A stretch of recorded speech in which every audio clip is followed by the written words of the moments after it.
So students, अब हम जा रहे हैं बात करने कॉस फंक्शन की। कॉस फंक्शन जो रियल नंबर से वही -1 से 1 डिफाइंड होता है। अब हम देखेंगे कि कैसे ग्राफ से, डायग्राम से कॉस फंक्शन मिनिमम होता है और फिर हम कैसे इसको 1 1 बनाएंगे। जो चीज आप साइन में किए हो वही चीज हम इसमें भी करने जा रहे हैं। तो सबसे पहली चीज यहीं से देख लो, कॉस फंक्शन का वैल्यूस होता है कब 0 होता है, जब x की वैल्यू क्या हो +-π/2 +-3π/2, सारे वैल्यू पे कॉस क्या होता है 0। यहां से इससे तो क्लियर ही है, अगर π/2 है या 3π/2 है, दोनों वैल्यू क्या होती है 0 होती है। यहाँ मीनिंग 1, यहाँ से तो क्लियर है मीनिंग 1 है। तो लेकिन अब हम यहाँ से ग्राफ से भी देखते हैं, तो पहले इसकी ग्राफ प्लॉट करते हैं। हमने यहाँ पर देखो कुछ डॉटेड बिंदु यहाँ डाल दिए हैं, ये वेव पॉइंट्स है जहां पर कॉस क्या होते हैं 0 होते हैं। इसका मतलब +-π/2 मान लीजिए क्या है π/2, यह क्या है -π/2, यह क्या है 3π/2, यह क्या है -3π/2। इस पर क्या फंक्शन वैल्यू क्या होती है 0। और हम ये भी जानते हैं कि cos 0 पे ये कितना होता है 1 होता है। तो ये हमारा बेटा हो गया, ये हो गया हमारा 1 और ये हमारा हो गया -1। तो इसका भी रेंज है तो 1 से -1 के बीच में ही लाई करता है। इसका मतलब ग्राफ हमारा जो भी होगा इसी के बीच में आएगा। रेंज वैल्यू यही है -1 से 1। क्लियर।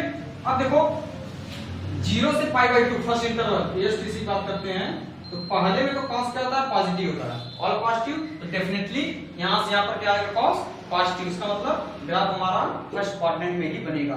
तो पहला पॉइंट है लास्ट पॉइंट है, ऐसे ज्वाइन कर लो, ये हमारा ज्वाइन कर लिया ऐसे 0 से π/2। क्लियर। अब जरा बात करते हैं π/2 से 3π/2, सॉरी π/2 से 3π/2, और इसके बीच में हमारा नॉर्मली आएगा π/2 के बाद पाई भी तो आएगा, यहाँ पर पाई होगा और यहाँ पर हमारा क्या होगा 2π होगा। इसी तरह हमारे यहाँ पर यह -π होगा। ठीक। अब देखो π/2 से पाई सेकंड क्वाड्रेंट में cos का तो नेगेटिव होता है, इसका मतलब ग्राफ हमारा यहाँ, और cos पाई की वैल्यू भी हमेशा क्या होती है -1। तो π/2 पे तो π/2 पे क्या होता है -1 होता है। इसका मतलब ग्राफ यहां से यहां तक आएगा, cos पाई पे -1। ठीक। और फिर पाई से 3π/2, पाई से 3π इसमें भी नेगेटिव, यहां से यहां ज्वाइन कर दो। क्लियर। हमारा स्टॉप देखो ऐसे आया, फिर 3π से 2π में cos पॉजिटिव हमारा ग्राफ है ऐसे आ गया। ठीक। फिर इधर से 0 से -π/2, ये 0 -π/2 मतलब चौथे में पॉजिटिव, चौथे में क्या था पॉजिटिव, हमारा ये ऐसे आ गया। ठीक। ऐसे फिर हमारा ग्राफ ऐसे जाएगा। ओके, ये हमारा ग्राफ ऐसे बढ़ता जाएगा। तो इसका भी ग्राफ वैसे ही है जैसे साइन फंक्शन था, लेकिन अंतर क्या है, यहाँ पे जो हमारा 0 से स्टार्ट होता था स्लोप, यहाँ से -π/2 से π/2 से स्टार्ट हुआ। क्लियर। अब देखते हैं कि क्या यह भी 1 मिनिमम 1 ऑन 2 है या मिनिमम ऑन 2 क्या है। तो सबसे पहले बात करते हैं ऑन 2 की। देखो 1 से लेके -1 के बीच में अगर आप कोई भी पॉइंट लोगे तो आपको उसके रिस्पेक्ट में कोई ना कोई प्री इमेजेस मिलेगा। जैसे मान लो हमने -1 ही ले लिया, तो -1 के रिस्पेक्ट में अगर आप लाइन खींचेंगे तो यह लाइन यहाँ पर इंटरसेक्ट करेगा। मान लो ऐसे हमने लाइन को ऐसे खींच दिया, इंटरसेक्ट किया कि नहीं, इस जहां पर इंटरसेक्ट किया बेटा ग्राफ को, उसके रिस्पेक्ट में आपको x की वैल्यू आएगी। x की वैल्यू मतलब ये देखो ऐसे, ये हमारा -1 है, इसका प्री इमेजेस फाइंड करना है। ठीक है। तो हमें चेक करना है कि क्या ये -1 किसी का प्री इमेजेस है कि नहीं, तो सेव चेक करना है के लिए। तो हमें देखना है कि -1 पर जब हमने ग्राफ खींचा एज अ लाइन, तो यहाँ पर ये जो लाइन इंटरसेक्ट करेगा यही हमारा x है, मतलब -π। x की वैल्यू क्या है -π, x -π के लिए y क्या है -1, ये हो गया पाई। इसी तरह यहाँ पर भी जब खींचेंगे तो पाई पर भी मिलेगा, x की वैल्यू क्या है यहाँ पर भी पाई मिलेगा। अब पाई के लिए भी -1 आ गया, तो डेफिनेटली बेटा ये क्या है -1 के लिए 2 प्री इमेजेस मिले आपको। जब आप इसको बढ़ाओगे तो दोनों डायरेक्शन में एक्सपैंड होगा, इसका मतलब इस -1 के लिए ढेर सारे प्री इमेजेस मिलेंगे। इसी तरह -1 से ऊपर भी हम कोई भी पॉइंट बढ़ते जाएंगे 1 तक, तो सारे पॉइंट किसी न किसी x के लिए, किसी न किसी एलिमेंट के लिए इमेज का काम करेंगे। इसका मतलब -1 से 1 हर एलिमेंट इंगेज है, इसका मतलब ये ऑन 2 हुआ। और यहां से आप देख सकते हो मिनिमम भी तो है, क्योंकि पाई और माइनस पाई दोनों वैल्यू 1 आ रही है, इसलिए x क्या हुआ मिनिमम। मिनिमम के लिए आपको एक और कंडीशन है कि अगर fx1 fx2 है, यह लेकर चलते हैं। अगर बेटा x1 x2 आया तब तो 1 1, और इक्वल नहीं आया तब तो मिनिमम, यही कंडीशन है। इसको भी हम सेटिस्फाई कर लेते हैं। मान लीजिए हमारा y क्या है cos x है, फंक्शन हमारा cos x है। अब हम x की आप fx1 और fx2 मतलब रेंज के दो एलिमेंट ले लो, रेंज कोई एक एलिमेंट लेते जो क्या हो कैसे हो इक्वल है।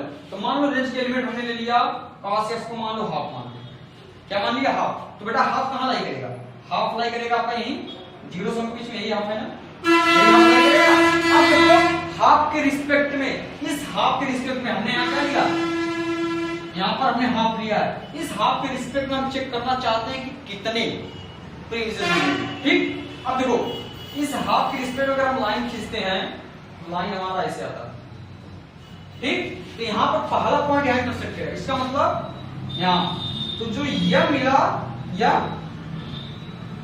हाफ के रिस्पेक्ट में पहला x1 की वैल्यू मिली, तो मोस्ट प्रोबेबली क्या होता है पाई बाई 3 होता है, 60 डिग्री होता है, जिसको कहते हैं 60 या 90 है या 60 डिग्री या रेडियन या डिग्री, ठीक है। और दूसरा वैल्यू जब हम आगे बढ़े तो यहाँ पर इंटरसेक्ट यहाँ पर किया, इसकी जब x2 वैल्यू मिलते हैं तो यह आता है बेटा नियर अबाउट 60, और 2 पाई में से अगर 3 डिग्री आता है, 300 डिग्री आता है, जिसको हम रेडियन में कर सकते हैं, और 2 पाई माइनस पाई बाई 3, तो 7 3 2 6 minus 5 pi by 3, 5 pi by 3। इसका मतलब हमने देखा कि जिसको आप 300 डिग्री कर सकते हो ना 60 डिग्री, तो इसका मतलब हाफ के लिए आपको 60 डिग्री भी मिला, 300 डिग्री भी मिला, पाई बाई 3 भी मिला, 5 पाई बाई 3 भी मिला। तो हम यहाँ क्या कर सकते हैं कि we have taken y equal to cos x और means suppose cos x1 equal to cos x2 both are half, clear. दो fx1 fx2 दोनों वैल्यू हाफ है, तो क्या x1 x2 इक्वल है, लेकिन यहाँ पर cos x1 की value pi by x1 is coming pi by 3 and x2 is coming 5 pi by 3। इसका मतलब cos x1 cos x2 तो इक्वल है, दोनों हाफ है, but x1 does not equal to x2, pi by 3 5 pi by 3 दोनों equal नहीं है। इसका मतलब ये क्या हुआ मिनिमम फंक्शन हुआ। और आपको ग्राफ से क्लियर और पुराना कॉन्सेप्ट, एक और कॉन्सेप्ट जो हमने बताया था, आप कोई भी पॉइंट लो, हाफ ग्राफ कोई भी मान लो यही लिया, अगर इस पर पैरेलल लाइन ड्रा करो जैसे एक्सिस पैरेलल, अगर एक ग्राफ को 1 पॉइंट पे इंटरसेक्ट करता है तो इसका मतलब उसके 1 ही प्रीमियर्स हैं, क्लियर।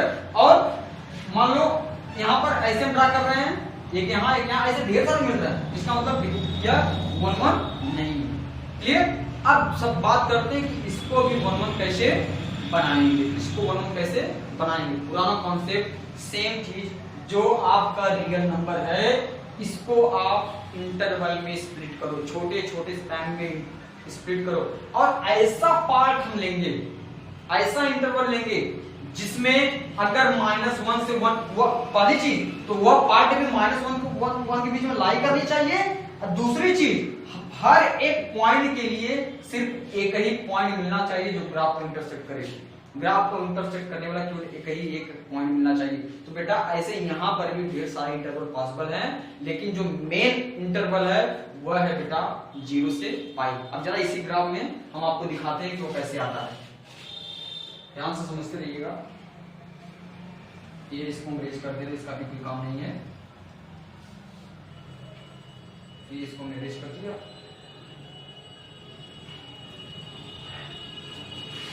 देखना है इसका भी कोई काम नहीं। अब जरा बात करते हैं हम, यह हमारा था यह बेटा हमारा 0 है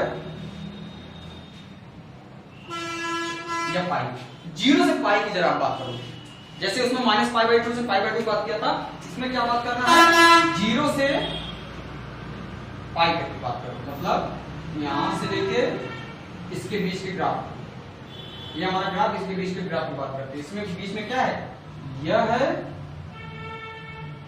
और यह पार्ट, यही पार्ट है। जरा इसमें बात करो, पहली चीज क्या इसके बीच में माइनस, यह ग्राफ -1 से 1 के बीच में है कंफर्म है। दूसरी चीज, अब आप किसी भी पॉइंट को ले लो, या तो ऐसे कहें या तो ऐसे कहें बेटा, आप कोई भी यक्स ले लो, यक्स कोई भी में ले लो, चाहे यहां लो, चाहे यहां लो, चाहे यहां लो, यहां लो, यहां लो, यहां तक है यक्स। यक्स यहां से यहां लाई कर रहा है, इसके रिस्पेक्ट में आपको कितने इमेज मिल रहे हैं? देखना, सिर्फ एक और एक ही इमेज मिलेगा, या इसके रिस्पेक्ट में क्या मिलेगा आपको? यह इमेज मिला, इस पॉइंट के रिस्पेक्ट में यह इमेज मिला, इस पॉइंट के रिस्पेक्ट में यह इमेज, यह इमेज, यह इमेज, इसी तरह इस पॉइंट के रिस्पेक्ट में यह इमेज। क्लियर? अभी तक ऐसा नहीं था, अभी तक क्या था? आपको ढेर सारे इमेजेस मिल रहे हैं। ठीक है, इसका मतलब हम यक्स के देख रहे हैं कि 1 से, या तो आप ऐसे भी समझ सकते हो, 1 से लेके -1 तक का आप कोई भी पॉइंट ले रहे हो तो ग्राफ को किस पॉइंट पे इंटरसेक्ट कर रहा है? सिर्फ एक पॉइंट पे, सिर्फ एक पॉइंट पे, सिर्फ एक पॉइंट पे। ठीक है, इस कंडीशन में ये क्या हुआ बेटा? हमारा 1 1 और 1 2 दोनों हुआ। हम सेपरेट फिगर बना दे रहे हैं, जरा देखना, यह बेटा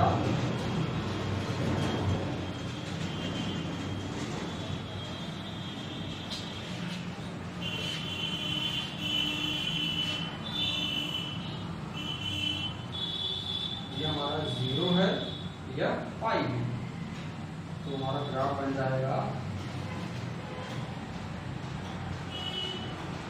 ये हमारा। क्लियर? यह है π/2, ये हमारा ग्राफ है। इस ग्राफ में हमें हर x1 के रिस्पेक्ट में केवल एक और एक ही इमेज मिल रहे हैं। क्लियर? तो ये हमारा क्या है? 1 1 और 1 2 है। जरा देखना, अगर यह 1 0 या क्या -1 1 पे अगर कोई पॉइंट लेते हैं, ग्राफ को कितने पॉइंट में इंटरसेक्ट करता है? इसका मतलब एक x मिलेगा, एक और x की 1 x की वैल्यू मिल रही है। मान लो यहाँ लेते हैं, यहाँ पर भी केवल एक पॉइंट पे, सिर्फ एक पॉइंट पे इंटरसेक्ट कर रहा है। इसी तरह हम देख रहे हैं कोई भी पॉइंट है तो ग्राफ को कितने पॉइंट पे इंटरसेक्ट कर रहा है? सिर्फ एक पॉइंट पे। यहाँ पर भी ले रहे हैं पॉइंट, वो ग्राफ को एक पॉइंट पे इंटरसेक्ट कर रहा है। क्लियर? इस तरह से हम समझ सकते हैं कि कॉस फंक्शन भी हमारा 1/2 इस 0 से पाई इंटरवल में हो गया। इसका मतलब रियल नंबर को हमने स्प्लिट किया किसने? या तो आप 0 से पाई स्प्लिट करो, या तो आप पाई से फिर वही पाई ऐड करते जाओ, पाई सब्ट्रैक्ट करते जाओ, पाई से 2 पाई, फिर 2 पाई से 3 पाई, फिर -पाई से 0। इसका मतलब बेटा कंक्लूजन क्या कहता है?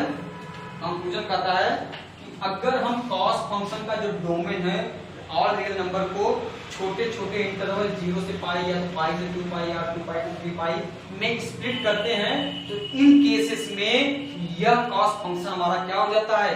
1 1 और 1 2। देखो हमने दो चीजें लिखा है, पहला कॉस लिखा है रियल नंबर से -1 to 1, यह कैसा है? मिनिमम 1 2 है। दूसरा कॉस हमने लिखा है 0 से पाई। अब हमने आर को क्या किया है? इस आर को क्या किया? स्प्लिट कर दिया 0 से पाई में, केवल आर की जगह केवल एक इंटरवल लिया 0 से पाई to -1। अब यह cos कैसा हुआ? 1 1 and 2। और जैसे ही बेटा यह cos 1 1 and 2 हुआ, तुरंत क्या हो गया? इनवर्टिबल हुआ, और जैसे इनवर्टिबल हुआ तो इसका इनवर्स हम डिफाइन कर सकते हैं। और हम जानते हैं कि अगर यह x to y यह inverse y to x, that's why cos inverse कहां डिफाइन है? -1 to 0 से पाई। अब बेटा हमने फिर कहा कि the cos inverse function with domain -1 to 1 and the range can be taken any one of the interval 0 to pi, pi to 2 pi, 2 pi to 3 pi, 3 pi to 4 pi. Clear? In corresponding to each such interval, cos inverse function gives a branch of cos function. Clear?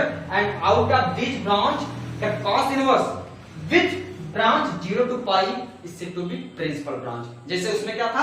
-π/2 से पाई था, π/2 था, इसमें क्या है? 0 से पाई principal branch है। Clear? I think यहां से भी आपका कॉस अभी क्लियर होगा। अब बेटा बाकी चार आप अपने से ग्राफ कर सकते हो। आपको मेन साइन और कॉस पढ़ना था। इसका साइन का प्रिंसिपल ब्रांच -π/2 to π/2, और इसका कॉस का प्रिंसिपल ब्रांच 0 से पाई। इन्हीं दोनों की हेल्प से हम सारे 6 ट्रिग्नोमेट्रिक फंक्शन के डोमेन और रेंज लिख सकते हैं। ठीक है? आई थिंक आपको पास क्लियर होगा। एक और चीज, अगर बेटा यह x to y है ना, f का डोमेन x है, कोडोमेन y है, और यह इनवर्टिबल है, तो जो यह इनवर्स डिफाइंड होगा उसका डोमेन क्या होगा? y ना।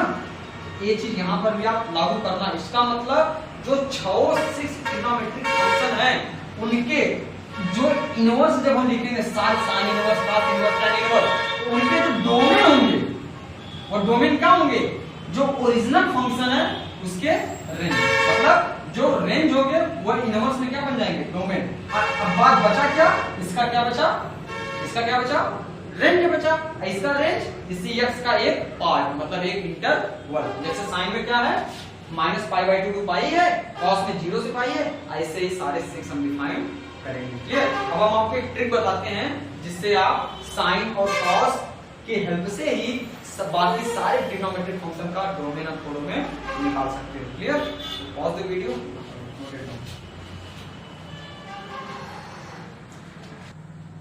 सो स्टूडेंट्स, अब हम जा रहे हैं लिखने इनवर्स ट्रिग्नोमेट्रिक फंक्शन, उनके डोमेन और उनके रेंज।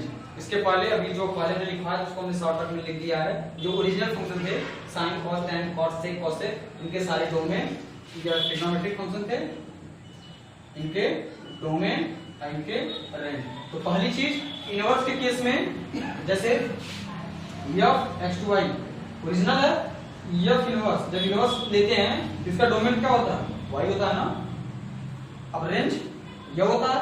पहली चीज हमने क्या किया, जरा ध्यान से समझना, हमने क्या लिया, ये जो 6 ट्रिग्नोमेट्रिक फंक्शन है ये क्या है, मिनिमम नॉन, ये 1 1 2 नहीं है ना। तो 1 1 के लिए क्या किया, r के लिए हमने क्या लिया, r के लिए क्या लिया, -π/2 से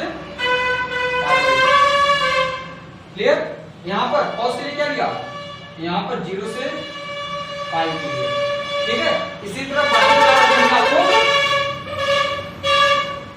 तरह बाकी 4 का भी हमने आपको डोमेन नहीं बताया, ठीक है। तो डोमेन नहीं पता, इसको हम रेज कर दे रहे हैं, इन्हीं दोनों जगह से हम डोमेन लिखेंगे, ठीक। तो डोमेन की बात छोड़ दीजिए, बाकी रेंज हमारी। अब इन 6 ट्रिग्नोमेट्रिक फंक्शन में अंतर क्या है, देखो बेटा, इसमें आपको करना क्या है, 3 पेयर बनाना है, साइन इसका अपोजिट, tan और साइन का अपोजिट कोसेक, ये तीनों आपको एक कैटेगरी में लेना है, ठीक है। साइन tan आपकी साइन का अपोजिट, ठीक। दूसरा कैटेगरी क्या है, दूसरा कैटेगरी आपको लेना है जो कुछ बचे हैं, cos cot और cos का अपोजिट sec, ये आपको एक कैटेगरी लेने हैं, ठीक है। इसका मतलब ये कैटेगरी हमने क्यों बनाया, ये आपको हेल्प करेगा इन 6 ट्रिग्नोमेट्रिक फंक्शन का डोमेन लिखने के लिए, जब आपके पास सिर्फ और सिर्फ साइन और cos हो, ठीक। और बाकी रेंज नो डाउट रेंज तो आपको यही रहेगा, ठीक है। अब इसके हेल्प से हम इसका डोमेन लिख देंगे, अभी हम यहाँ पर लिखेंगे डायरेक्ट, ठीक है। मान लीजिए डोमेन लिख दिया गया है, तो अब हम जब इनवर्स लिखेंगे तो सारे इनवर्स हमने लिख दिया, sine inverse, cos inverse, tan inverse, cot inverse, sec inverse, cosec inverse, इन सब का जो डोमेन होगा वो क्या होगा, यही तो होगा, क्योंकि f अगर f का रेंज y है तो f इनवर्स का डोमेन क्या होगा, यही होगा। तो सबसे पहले इनके डोमेन हम निकालते हैं, पहला -1 से 1, डोमेन क्या होगा, -1 से 1, नो डाउट। cos इनवर्स का -1 से 1, ठीक। tan इनवर्स का पूरा रियल नंबर, cot इनवर्स का पूरा रियल नंबर, cosec इनवर्स का real number minus open interval -1 to 1, इसका भी रियल नंबर -1 to 1। डोमेन तो इसके लिख दिए गए। अब बचते हैं रेंज। रेंज क्या होंगे, यही सारी चीजें लिखे जाएंगे ना। देखो बेटा अंतर क्या है, आपको साइन tan कोसेक, साइन का आप क्या लिखो, देखो हमने साइन tan कोसेक तीनों को एक कलर से लिखा है, और cos cot को एक मार्कर से लिखा है, रेड मार्कर ब्लैक मार्कर। तो सबसे पहले बात करते हैं साइन tan और कोसेक की। देखो साइन इनवर्स का आपका क्या है, -π/2 से π/2, ये क्लोज इंटरवल था ना, क्लियर। अब आपको करना क्या है, tan लिखने के लिए इस क्लोज को क्या करिए, ओपन कर दीजिए, क्लोज इंटरवल क्या कर दीजिए, ओपन। tan के लिए क्या हो गया, यह ओपन इंटरवल -π/2 to π/2। अच्छा एक चीज और, कुछ बुक में ओपन इंटरवल को ऐसे भी डिनोट करते हैं, कंफ्यूज मत लीजिएगा, ऐसे बेटा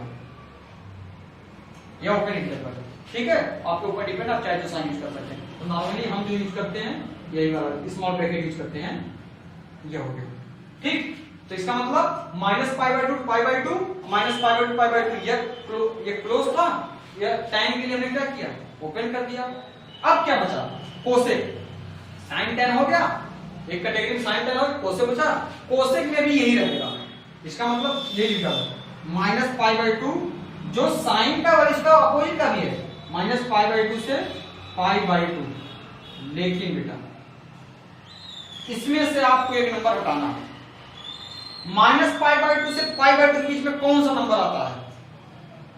-90 से 90 के बीच में कौन सा नंबर आएगा? 0। क्या आएगा? 0। 0 निकाल दीजिए। क्यों 0 निकल गया?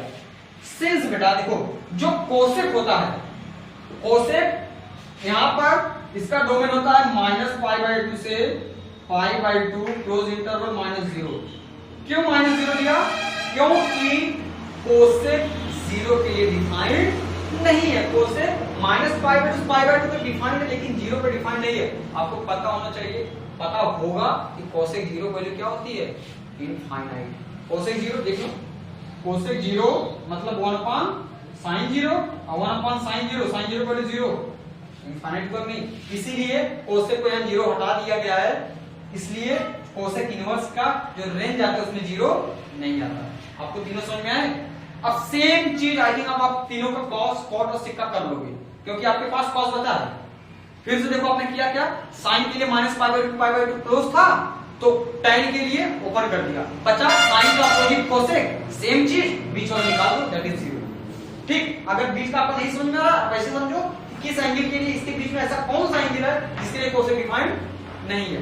अब सेम चीज करते हैं कॉस, कॉस के लिए। जरा देखना कॉस का है 0 से पाई क्लोज इंटरवल, 0 से पाई या क्लोज इंटरवल है। ठीक है, तो बेटा कॉट का क्या था? जैसे उसमें साइन का क्लोज था तो tan का ओपन, इसीलिए इसमें भी कॉस का क्लोज तो कॉट का ओपन 0 से पाई। सेम कॉन्सेप्ट हुआ। अब बचा बेटा सेक। अगर कॉस का 0 से पाई तो सेक का भी तो 0 से पाई होगा, लेकिन कुछ घटाएंगे इसमें भी। वही कॉन्सेप्ट, दो तरीका बताया। पहला 0 से पाई के बीच में क्या आएगा? 0 से 180 डिग्री के बीच में क्या आएगा? 90 डिग्री। इसका मतलब π/2 -π/2। अच्छा, फिर से इसका मतलब जब सेक का लिखते हैं तो यह होता है बेटा 0 से पाई क्लोज इंटरवल -π/2। क्यों लिखते हैं? क्योंकि बेटा सेक जैसे कोसेक 0 के लिए नहीं डिफाइंड होता है, इनफाइनाइट आता है, ऐसे जो सेक होता है वो π/2 के लिए भी इनफाइनाइट आता है। आप चेक कर सकते हो सेक π/2 वैल्यू देखना, सेक π/2 यह होता है 1/cos π/2 और 1/cos π/2 वैल्यू 0, इनफाइनाइट आ रहा है कि इसका मतलब सेक π/2 में डिफाइंड नहीं है, इसलिए यहां पर -π/2 सब्ट्रैक्ट किया। क्लियर? फाइनली आपके बेटा या इनवर्स ट्रिग्नोमेट्रिक फंक्शन आईटीएफ, ये इसके डोमेन, ये इसके रेंज, जो कैसे रेंज है? PVB, principal value branches. Principal value branches. तो आपका पहला क्वेश्चन यहां से आता है, एक नंबर में भी, लॉन्ग में भी, सारे में आ सकता है कि find out principal value branches of given following trigonometric function, inverse trigonometric function. और आपका जो पहला एक्सरसाइज है पूरा का पूरा इसी पे डिपेंड है, 2.1। अब आप वेरी इजीली कर सकते हो, लेकिन आपको याद रखना है कि जब आप पहले चेक करना क्वेश्चन में कि कौन सा फंक्शन दिया है, और आपको ये याद रखना होगा। मान लो साइन दिया है, याद रखना कि इसके जो भी आंसर आएंगे, जो भी प्रिंसिपल वैल्यू आएगा वो -π/2 से π/2 के बीच में लाई करेगा। अगर tan का आएगा तो ओपन इंटरवल -π/2 π/2। अच्छा, what is difference between close and open? इसमें माइनस क्लोज है, इसका मतलब जो दोनों नंबर है वो लिए जाएंगे ना, मतलब -π/2 और π/2 भी आएगा। लेकिन अगर ओपन इंटरवल है -π/2 से π/2, इसका मतलब यह दोनों नंबर को छोड़कर उनके बीच वाले सारे के सारे लिए जाएंगे। ठीक, तो ये आपको याद रखना होगा सारे प्रिंसिपल वैल्यू ब्रांचेस, तभी आप क्वेश्चन सॉल्व कर सकते हो। तो फर्स्ट एक्सरसाइज आप बहुत आराम से सॉल्व कर सकते हैं 2.1। आगे के पीरियड में हम देखेंगे 2.1 कैसे क्वेश्चन, इजी क्वेश्चन बहुत है, लेकिन सबसे पहले आपको ये याद रखना होगा। और याद उसमें कुछ है नहीं, बस आपको दो चीज याद रखना है, -π/2 से π/2 और 0 से पाई। -π/2 sin tan cosec, इनका किसके रिस्पेक्ट में आएगा? -π/2 से π/2 के रिस्पेक्ट में, और cos cot sec इसका किसके रिस्पेक्ट में आएगा? 0 से पाई। और यहाँ पर देखो sin tan और sin का अपोजिट, sin का अपोजिट और tan, यहाँ cos का अपोजिट और क्लियर? आई थिंक आपको समझ में आया होगा। अब हम स्टार्ट करते हैं अपना एक्सरसाइज प्रॉब्लम। इसके पहले आप इसको नोट कर लीजिए और अच्छे से रन डालिए।